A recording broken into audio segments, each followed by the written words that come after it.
Good afternoon, ladies and gentlemen. Thank you so much for joining us today at our Data Byte series. We have a very interesting topic today, just a little bit of housekeeping. If you have any questions, you can raise your hand or you can put the question in the chat, and we're going to have a live Q&A session at the end of the presentation. We are talking all the time about innovation and technology, about Green Deal and sustainability and all the cool topics that we are covering, but we really never think about we need the right talent for that, not only today but in the future. And as we see, it's becoming more and more difficult. We get a lot of feedback from our partners saying, hey guys, we really need help with you. We don't have the right talents in place. We are looking for engineers, we are looking for machinists, we are looking for other positions, and they really have not a real good strategy, and they are not really aligned with their strategic planning when it comes to their talent pool. Because of that, I'm going to welcome Professor Gerhard Graf today. He's the CEO of the Transformation Management Aktiengesellschaft in Switzerland, and he has developed a benchmarking tool about 13 years ago, and has done since then more than 100 companies in comparison their development of their talent management processes in the organization, and also where are extracted where the shortcomings and how to improve those. So I'm really excited about having Gerhard with us today. Gerhard, good afternoon. Thank you for joining us. I'm really excited about that topic, and I would like to ask you to go right ahead. Thank you very much, Hannes, for this brief introduction, and also from my side, a warm welcome to all of you. And I'm very happy that I have the opportunity to highlight the key figures of our study. It's an international survey of talent and succession management. Therefore, first of all, I want also to make thanks to Hannes and his team, especially to Teresa and Nora, because they organized all these things. And like Hannes told me, let's jump directly in the topic so that we don't waste any time. First of all, some key figures. Hannes highlighted it before, and I want to give two highlighted key figures. The one is from the Economist Intelligence Unit, and they asked the last years systematically CEOs of the company, how significant a threat to do following risks posed to your company's global business operation today. Starting with the point 0, and in the long run of the timeline of 2 years, they highlighted that human capital risk is one of the highest risks they have to handle, because they are limiting the business in the long run. This is a very important point. And the second question from them was, how effectively do you think you manage the following aspects of risks? Following these: human capital risk, organizations, it's really a room for improvement. Let's highlight it that way. And what's the background of human capital risk? When we are realizing at the moment, or when we are looking in different companies, most of companies at the moment are working on their strategic alignment to 2030, more or less. And a part of this strategy is human capital, if you want to highlight it. And the most thing is, most companies want to grow more than 10% a year, and they make figures and figures and figures. And the next is, how can we manage this business? And how do we organize it so that we have the right people in place so that they keep in our company? How do we organize the retention management, as well as how do we get the proper people and the right developed people in our company? Otherwise, we will not be successful in the long run.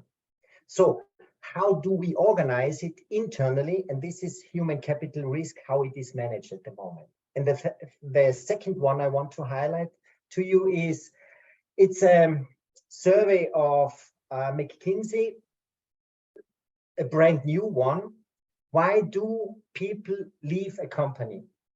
And what's the reason? And the highlighted one is, highlighted one is lack of career development and advancement. So Do the organization care for me? Which options and opportunities do I have for my personal development? And this is not something which cannot be managed. It's at the moment, in most companies, obviously, it's not managed like it could be. And this is more or less the starting point of our survey, because we want to jump and look in depth. How do organizations at the moment organize their talent and succession management to give employees of the organization orientation for their personal development? Let's go in depth and look at how is it organized at the moment. This is more or less the basis of our survey. What are the criteria? We have 24 criteria. We are looking at this within this survey to find out in which quality do organizations manage these criteria, and therefore we are referring to the organizational maturity model, and we have 4 different maturity levels. The first one is more or less, it's done by from the situation. It depends on the situation, and it's not well organized. Maturity level 2 is we have standardized ideas about how is it working. Level 3 is we have processes and we measure these processes, so we know what's good, what's helpful, and what's not working. And maturity level 4 is consequently strategically outlined, and to follow the strategy, which competencies do we need, where are areas of our organizations where these competencies can be developed, and so on and so on. This is maturity level 4. And therefore, how is our survey working? I want to give you a brief overview. First of all, these are the institutions we are working. This is a university in Munich, the university in Innsbruck, the Technical University in Vienna, and the operational working is done by our company, the Transformation Management Aktiengesellschaft. We are in St. Gallen, Munich, and in Vienna.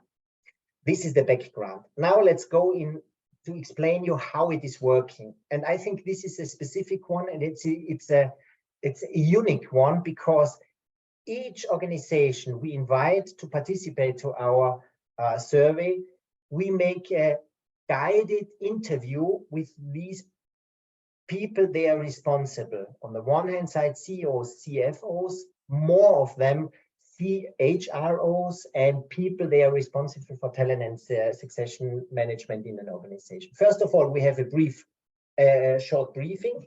Then we have this reflection interview. It's a guided interview guide, which is semi-standardized, which takes 2 hours, so that we have only 2 people all the time doing these interviews, so that we really can compare the results of these insights.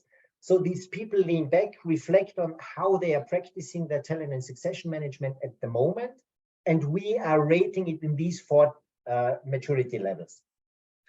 We evaluate, and then we give them, hand over them the results with ideas based on our survey, benchmark survey, what we think would be helpful for them to jump in the next level of talent and succession management.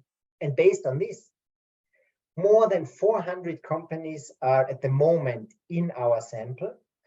More than 400 companies, primarily they have their headquarters in Germany, Switzerland, and Austria. And at the moment, we are on the way to extend our survey to the US market. At the moment, we are working intensively on this, because it sounds very interesting also for this area of doing business.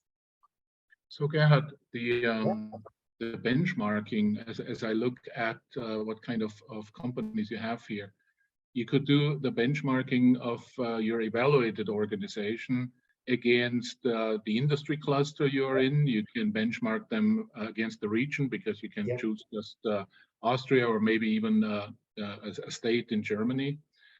But you also could do it by company size. Yes, this is the biggest or direct correlation we identify: size and maturity level. Okay, very good. The rest is for an organization who wants to go forward with talent and succession management. It does not make a lot of sense to compare it with direct competitors, because some branches are very let's name it, they are at the beginning. Some areas or industries are forward. This is more or less. You can learn more from other industries. If I look at the logos of the companies that you have evaluated, obviously we are not in the financial service business, but I see Voestalpine, I see Volkswagen, I see Atos. There are several of our partners already that are, took part in your survey and are part of that, maturity level benchmark, so to speak. It's fine. Are there further questions from other sides? We don't see any other questions as of now. Then let's continue. Yeah, please.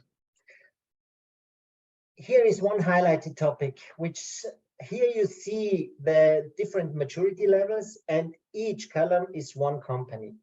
And the most important thing for us, for this starting point we present at the moment, it's interesting what's the difference between the top, bottom and the top line. What's the specifics between these two groups, if you want to highlight it. And to find out what's the main differences based on our survey, we can say the relation of TMI as well as TM2 point regarding business success, top quartile and the bottom quartile. And there is more or less 40% difference. And this fits to the latest news I got from Boston Consulting, because they have a similar thing. And they have also more than 35% of these. And you can say in the long run, there is not a causal thing to say, if you have a more major talent management, you have a higher business success. This is a parallel thing. Organizations, they are successful in their business, are having a more or higher major talent and succession management. The same we were interested in to find out what's the employer attractiveness, and we can say higher level of maturity, a higher maturity level of talent and succession management is also more attractive for employees and to find a new job, or to be more interested in getting a job with these employers than with others. It's also an interesting figure. Find it out of our survey. The most interesting thing is at the moment, what's the direction talent and succession management at the moment is going? What is the status of the discussion we have in the market, and what are the thoughts and ideas of those organizations? They are in advance or going forward, and what are the trends of talent and succession management, which means away from, towards, to what? And the first of all, we are realizing that most organizations are at the moment struggling with the idea what we are using talent and succession management for. It starts from, it's a little bit more of personal development. It could be something to identify potentials and then to give them the appropriate jobs and so on. So it's very various and not clear in a lot of organizations, what is talent management used for in our organization? How can we use it? And the trend is clear.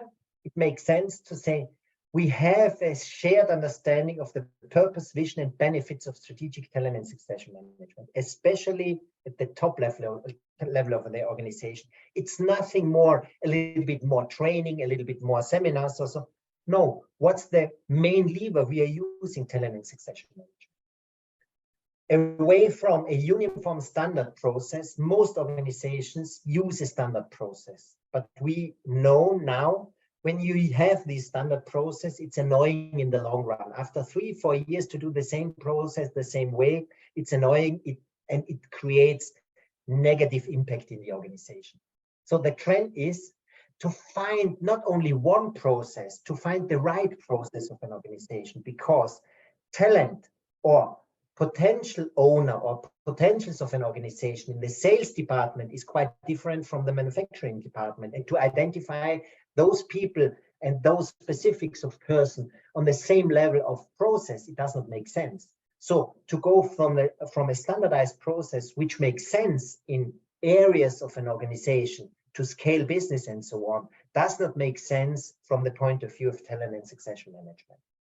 The next point, talent and succession management process that is perceived as rather difficult and tedious. Talent management should be giving energy to an organization. It should be light, it should be drive energy, it should motivate the people and not annoying the people. And a lot of organizations, they have 5, 4, 5, 6 years these processes in place, are realizing it does not create energy, and then we are on the wrong way. So how can we define, or how can we find new ways in an experimental way to find a way that talent management or the talents they identified are using their talent really for moving the organization forward? Away from a clear defined identified talent pool to a multi-layer, colorful mix of potentials. It does not make sense to have one pool and where the CEOs can pick out people and put them in these different positions. This is an old-fashioned mindset. You should create ideas, different ways of people. They are on the way for moving on. They want invest energy and so on in the organization. To develop away from a development program based on classical learning towards a self-responsible network learning architecture for the future development of the organization. So the responsibility for development and learning is more and more part of self-learning driven, and HR supports the people in finding their way of how they can improve and learn for themselves and self-driven. Then away from transparency and hidden identification to a transparent process, as well as, and this is something we are realizing more and more at the last years, a lot of organizations started, we are using tools, we are using the IT processes, but in the long run, it's not working. So more and more, the quality of leaders is coming in the middle or in the center of talent and succession management. Are there any questions from the auditorium? Nothing? Then let's go on. We have not received any questions yet. Let's go on. The interesting thing, we started our survey 2009, and we decided 2015-16 to make the next loop of talent and succession management. So we informed, or we asked companies, they joined our survey 5 years ago, once again, to be part of this survey. And what happens during these last 5 years? How is it going on? The talent management index 1.0 to 2.0. And what happens during that time?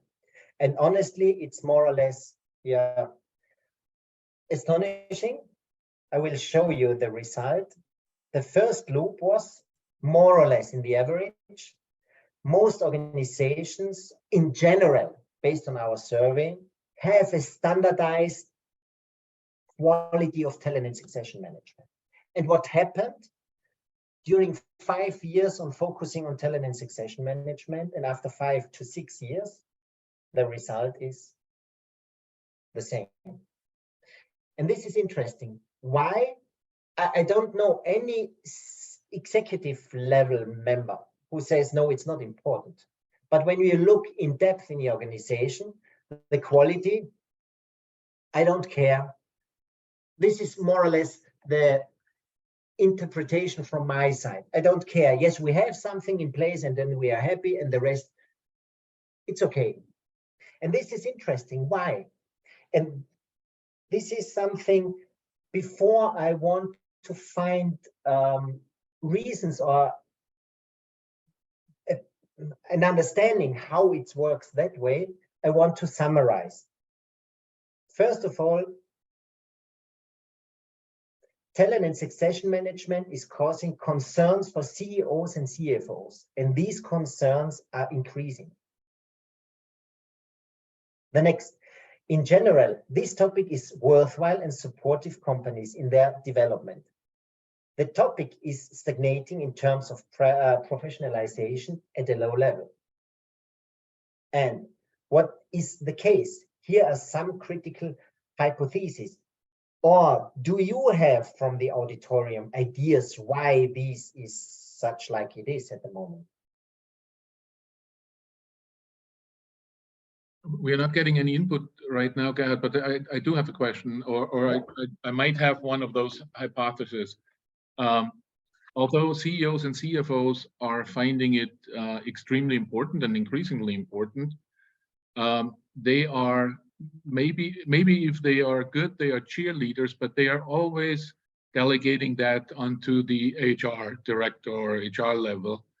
And then, you know, there is no guidance, there is no cheerleading, there is no motivation for the organization to improve those processes. And I think for two reasons, CEOs should be very much involved in that. One, because it's going to be essential for their future and the future of the organization. And B, I think more and more members of the board of directors are jumping on talent management as a real risk factor. You know, the board is always, a member of the board of directors are always looking at the risk of an organization. And that the talent topic is increasingly going up on the ladder to become a much more in-your-face risk than it has been in the past. I think so. I can follow these ideas because the previous time, yes, it is important, it was important, and it will still be important, but in fact, we will find the right people if it's necessary. But now we are coming in the area where it's really not so easy to find the right people. And a lot of organizations have really, they are struggling with finding the right people.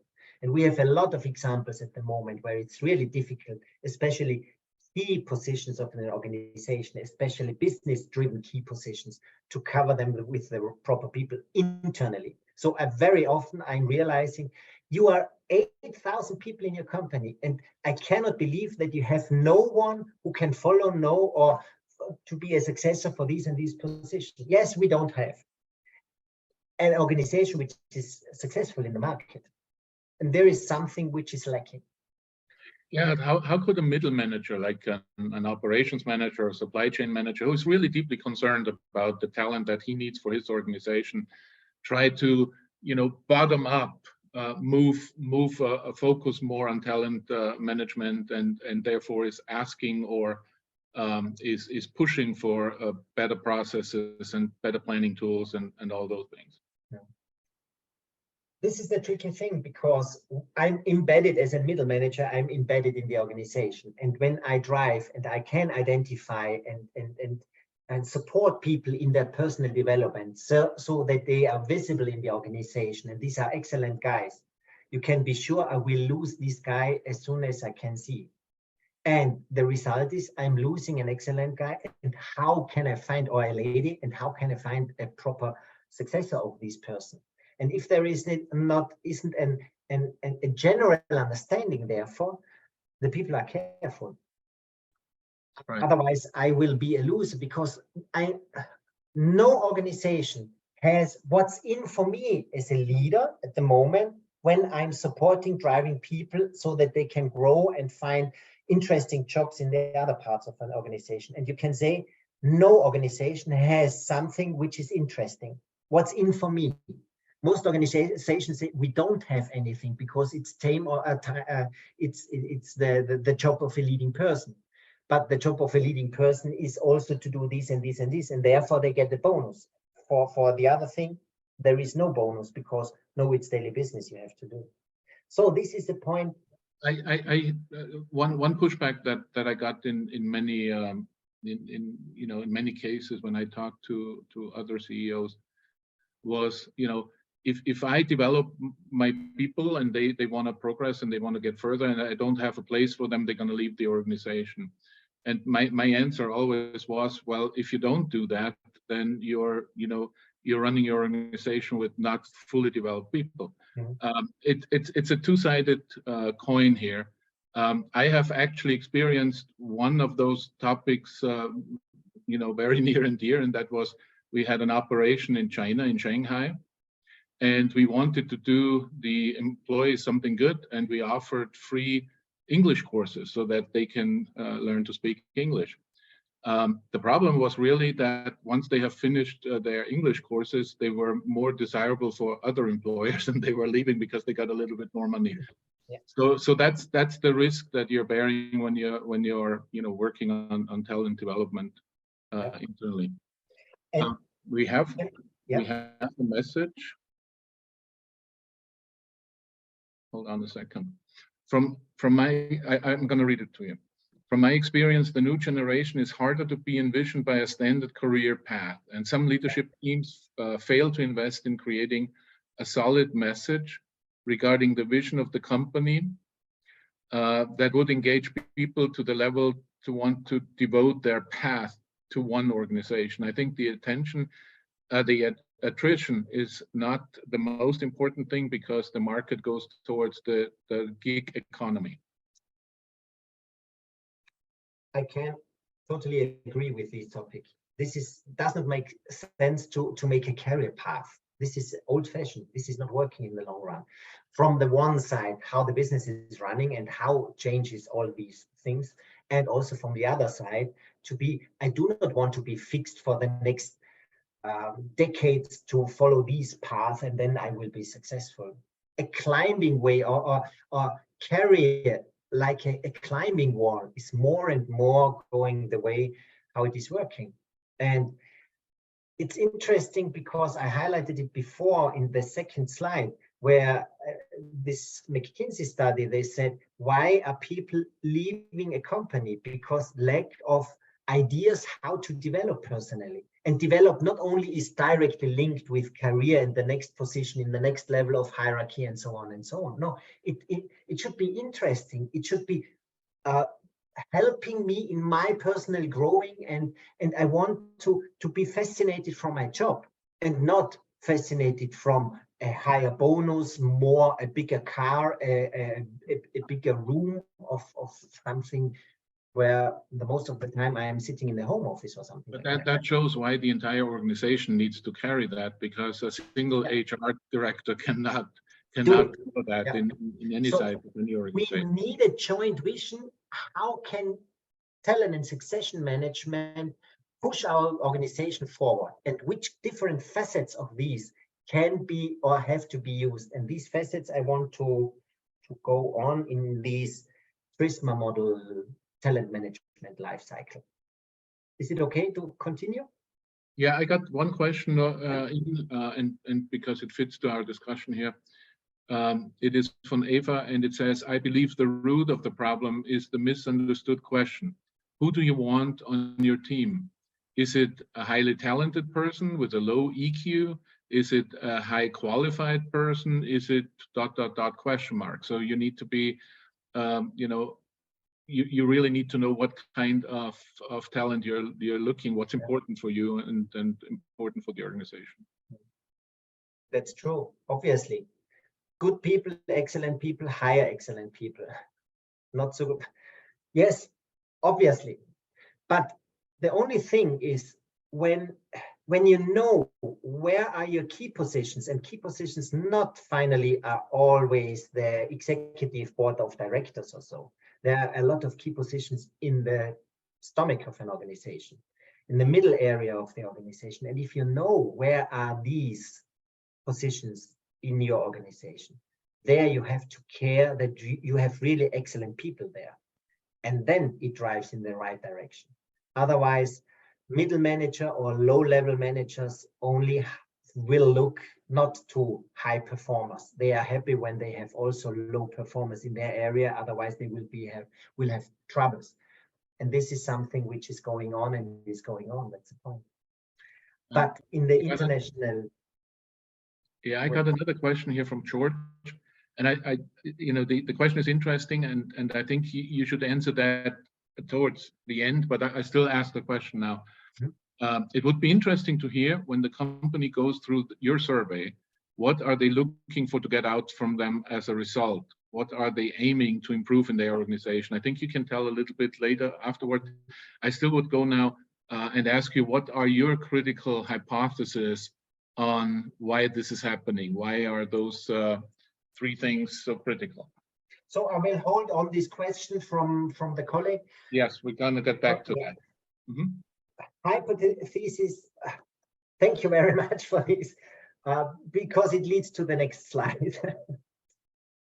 First of all, I think day-to-day tasks overlay the significance of talent and succession management. Talent and succession management is not driven by a quarterly result you can present.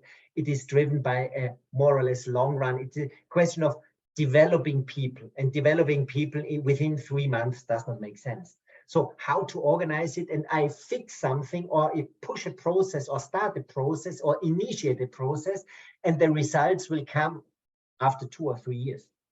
And very often the CEOs or directors, their contracts are not as long as that they have the revenue of these ideas and so on. The other thing is, and this is something which is really making me, a way of how also HR members are believing in tools and processes. Implementing IT tools seems to be easy. Then it's really easy, but with an IT tool, IT process, you will never drive a talent and succession management in a proper way in an organization. So it can only be helpful. It's really a tool, but nothing more. And talent and succession management is a question of which mindset do we have, and how can we live this mindset, and how can these tools support my mindset? This is the way, and not the other way around. And the most critical thing I'm convinced is talent and succession management is directly linked to the power play DNA of an organization. So how can I make career in an organization? Is it necessary to know the right people or to be excellent in my performance? Do the organization care for my development, or do I have good relationship to specific people in our organizations, and then I will be driven? Because the power play DNA is the strongest one, and talent and succession management is nice for development and learning and making seminars and trainings and to make funny things. And sorry to highlight it that way, but to think about who will be the successor for this position. Here, the power play is coming in directly and straight. And when talent management comes around the corner and then tells you what to do and think, and this is something which is in my power play, it's not so comfortable. So you have, in the long run, create winners of the new system, the new thinking. Then you have a chance. Otherwise, the old way of doing something will stay on, because at the end, it's the quality of how can a person make the next step, career step, and what's important therefore. And there is no linkage at the moment, or very few linkage at the moment in different organizations. Very good. Yeah. Sorry. Before I get back to that question from George, which I think is a very important question, and I know you're eager to answer that one. But before that, I just wanted to tell everybody who is online that Gerhard has a very special offer right now. He would do those surveys for free at the current moment, particularly for the participant of that seminar. So if you are interested, then please go to his website, find the link, and get in touch with them, and they will do the benchmarking with you at any convenient time for you, and it's right now for free. Gerhard, that's what you told me. Yes, and I think this is fits to the question of George. Why organizations are joining to our survey? First of all, they want to know what's the status of our talent and succession management at the moment, compared to other companies, to our competitors, to the size of the company, to other industries. What's the status at the moment? And this is really very helpful. And based on these, each participant of this survey gets a detailed information or ideas from our side how to manage the next going steps of talent and succession management to come to the next level. So it's a more or less double information or double add-on you get. On the one side, the status where you are and ideas from our side based on your critical reflection, ideas how to improve or to bring or enhance your talent and succession management at the next level. This is more or less the benefit, and nearly 100% say it's really very helpful and worthwhile to find these. So they can actually use your, and I would say this is actually a report that you provide based on the survey data. Yeah. They can use that and then decide for themselves on what kind of topics they would like to work. They can work there with you. They can choose somebody else. They can try to do it internally. It's a really good package of feedback. Right. Very good. Now, George has a follow-up question, and he's asking, would you be open to the hypothesis that building the correct environment, the proper alignment, organizational culture, etc., would actually be the most powerful way of holding on to talent? While talent development can be both done as a responsibility of the organization or as the responsibility of the individual, both ways work as long as they fit to the optimal culture. The question, what's the optimum culture? You have the culture you have, but you can drive your culture when you use talent and succession management in the proper way, because there is really a big lever to move the organization in the direction you need. Because when you work consequently and you support talents and people, they want to do something, they want to drive their business in the proper way for the proper understanding, then you have an excellent lever in the organization and it moves on the organization in the right way. So one after the next, and this is also our experience. We have, don't make a concept and then make a rollout program and so on. You should have an idea how it will work and what's the main task, or what's the background, why we are using talent and management, why do we want, or in which direction do we want to develop talent and succession management, and then start with those areas where the energy is at the moment. And then you create more and more positive ideas, positive mood, positive energy in the organization, and then it grows. And this is our experience, as well as an experimental approach to find the right size of talent and succession management. It does not make sense to copy one thing from one organization in your organization. It's normally not working because it's too specific. So you're saying it's reciprocating, meaning that the culture is driving how you handle your talent and management processes or succession management processes, and the other way around, how you have your succession management processes is to a certain extent defining the culture of your organization. Yeah. Ladies and gentlemen, you have the unique chance to ask Professor Gerhard Graf your questions in regard to talent and succession management right now. Please raise your hand, send us a question with the chat, and we are more than happy to answer those questions directly. Let's continue. Sure. This is more or less the state-of-the-art talent and succession management landscape a lot of organizations are using, because it's simple and it gives you an overview. And the basis is the Prisma methodology, and I want to highlight it for you only to give you an orientation how it works. Talent and succession management is directly linked to strategy, structure, and business model of the organization, because you have to focus, and it's a kind of a risk management to cover the critical positions in your organization in the proper way, to manage it.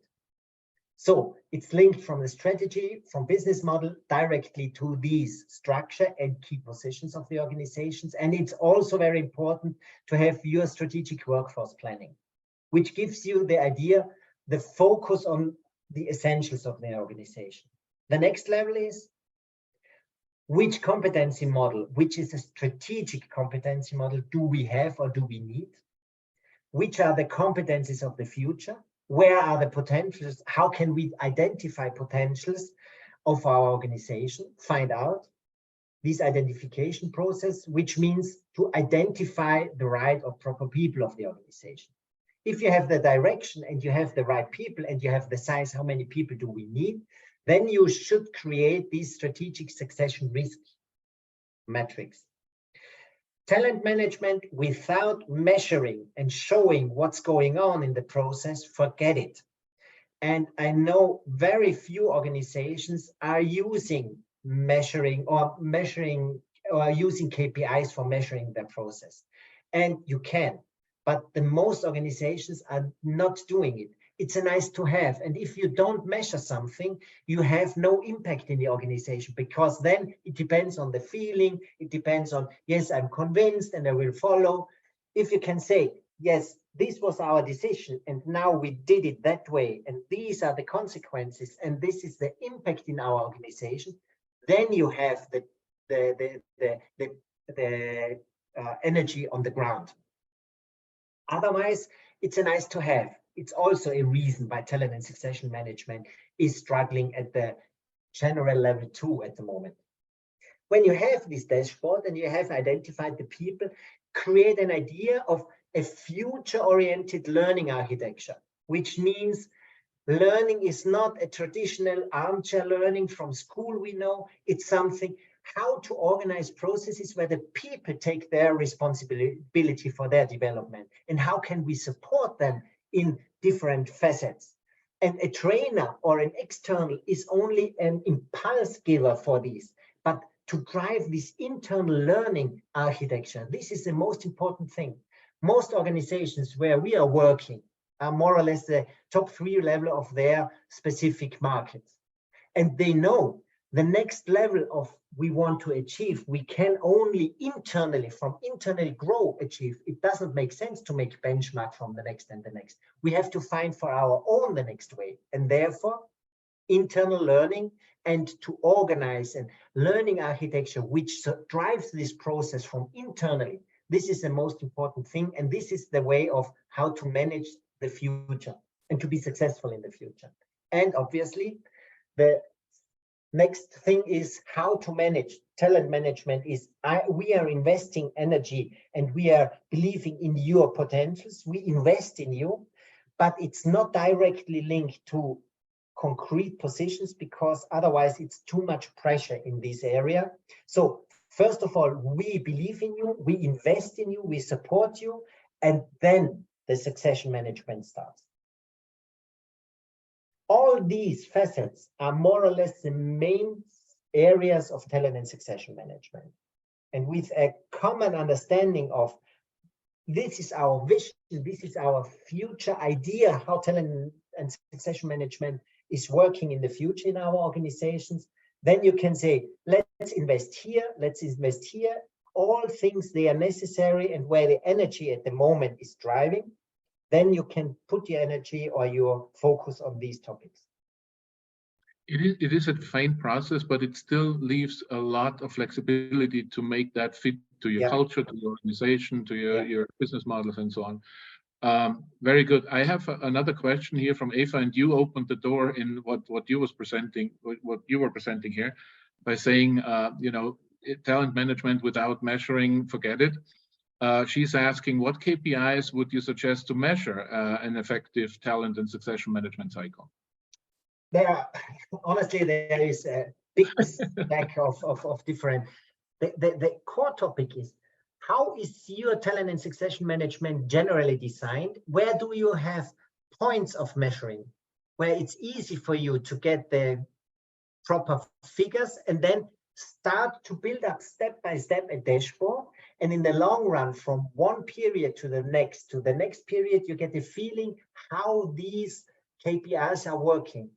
Does these KPIs, and how can we interpret these KPIs? What are the consequences for the organizations? And in the long run, you get a good feeling of how your dashboard is working. And for only, once again, forget only to implement the dashboard because all the others are using. This does not make sense. It needs to build up your own organization. Yeah, and then you have an individual one, and then it fits to you, because then you know which areas you have to influence so that you can influence these KPI. Very good. Is it understandable?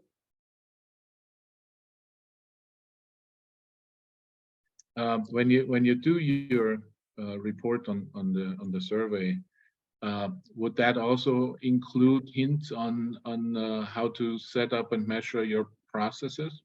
Yeah. Okay. Very good. Manuel Woschank is here saying thank you very much for the interesting presentation. Best regards, Manuel Woschank. He's professor in at MUL, Montanuniversität Leoben. Just thinking. So we have another question from George. One KPI I would follow is the number of surprises that I have, undesirable attrition that I was not prepared to fill in without business loss. Yeah, if that happens too much, then you know you're in deep trouble. Yeah. The big surprises that every CEO wants to avoid, like if the CFO is saying bye-bye or the COO is saying bye. Yes. But yeah, George, this is an answer to Eva's question on KPIs. I think this is a very good KPI. The number of surprises that you wanna avoid. Yeah. I'm coming back to that. Professor Graf is offering to do that benchmarking, to do the TMI for your organization for free right now. But if you go to the website and you want to try that out with them, let them know that you saw him talking here at the Data Bytes of EIT Manufacturing. Another thing that I know you're working on, Gerhard, is a similar benchmark on the agile learning environment in organization. You want to talk about that a little bit? At the moment, at the same mindset, we realized, I think 2 or 3 years ago, we realized this learning topic is growing. It's going more and more important. Generally, because the traditional way of understanding to manage this learning process is not working in the long run in organizations. And we have trainings, we have seminars, we have programs, we have projects. This is state of the art, and every organization, if the organization is successful in the market, will do these that way. But how is this learning architecture driven from internal sharing experience, working together, find topics where the organization moves forward or pushes the organization forward? This is a big difference. And at the moment, we are working on details of this learning agility index to find out in which quality do organizations work, based also on these maturity levels, to have a standardized just-in-case learning or a strategic learning architecture which drives the organization forward. Because learning is so heterogeneous and a so colorful area where on the one side, the traditional one with e-learning tools would work in specific things. Competence development is a completely other different learning setting you need, and how to create therefore that the people move on. And this is something it's very interesting. And at the moment we are working on it, and we invite, if you are interested, to be one of the first leaders therefore. It's interesting that you say that, because what we experience here is that since COVID, people are feeling very comfortable with online, all kinds of activities online. But what we are seeing now in the last 6 to 10 months approximately is that people are fed up with consuming pre-recorded things, from YouTube to Coursera to whatever. People want to be in seminars, they want to interact with the people who have the knowledge, they want to create input, they want to be able to ask questions. So live webinars seem to be the next best thing, bringing people together. And therefore, thank you so much for doing the Data Bytes, because I think that this is a really cool thing. And maybe we're going to talk about a live online course on talent and succession management in the future, even on EIT manufacturing. That would be great. Do we have any other questions? Teresa, Nora? Yeah, I think you don't need that slide with our folks. They are discussing throughout. But we don't get any additional questions or feedback right now. With that, I say thank you so much, ladies and gentlemen, for joining us. It was a real pleasure having you. Gerhard, thank you so much for doing that. This was another great experience, and the necessity of highlighting this very important topic that will influence the future of manufacturing companies at least as much as any innovation and technology that they are trying to drive right now. Because if they don't have the people, then who's going to do the work? Yeah. So thank you again. Thank you, Gerhard. Have a great afternoon. And I hope I see you guys at our next Data Bites in 2 weeks from now. Thank you very much for the time. Thank you. Bye-bye. Bye. Bye-bye.